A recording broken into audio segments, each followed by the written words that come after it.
अस्सलाम वालेकुम दोस्तों, मैं हूं आपका होस्ट इशफाक बलोच और आप देख रहे हैं मेरा YouTube channel Ishfaq Baloch official. और आपको पता है हमेशा की तरह मैं इस्लामिक सवालात लेकर आता हूं और आज फिर अवाम के पास जा रहा हूं और उससे पूछूंगा इस्लामिक सवालात। और आपने को अगर मेरी वीडियो अच्छी लगे तो मेरी वीडियो को शेयर, लाइक और कमेंट्स ज़रूर कर दिया करें, क्योंकि इससे मेरी हौसला अफजाई होती है और मेरे देखने वालों को भी हौसला अफजाई हो जाती है। तो चलते हैं अपने इस्लामिक सवाल की तरफ। आज तो भाई से सवाल भी करेंगे, उनसे नाम भी जानेंगे। सलाम। क्या नाम है प्यारे भाई? मेरा नाम जुनैद अली। जुनैद अली, क्या करते हैं? मैं इधर फैक्ट्री में काम करता हूँ। चलो माशाल्लाह। मैं आपसे ना इस्लामिक सवाल करने वाला हूँ, ठीक है, अगर आपकी इजाज़त हो तो। चलो ठीक है।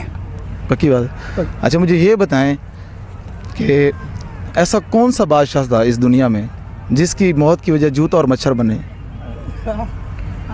पता नहीं। पता नहीं? नहीं।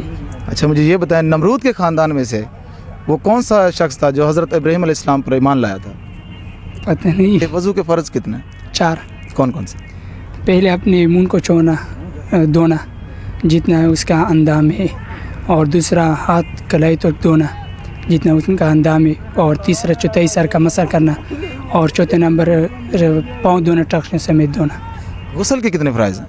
गुस्ल के कितने फ़राइज़ हैं? गुस्ल के 3। कौन कौन से? कौन कौन से ये बताने में करना आप इधर मुंह करके इन सबको बताएं कि कौन कौन से हैं। इधर काफ़ी सारे लोग ऐसे हैं जिनको इस चीज़ का इल्म नहीं होगा और ये चीज़ बताते हुए भी वो शर्म करते हैं, तो सबके सामने बताएं कौन कौन से।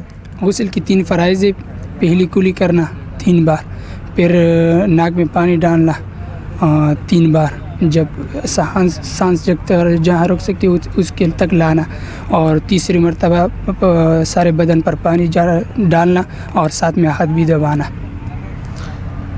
लास्ट में क्या बताया आपने? सारे बदन पर पानी डालना। सही।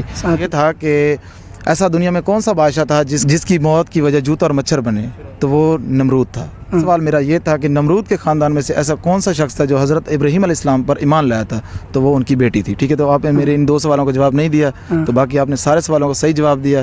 ठीक।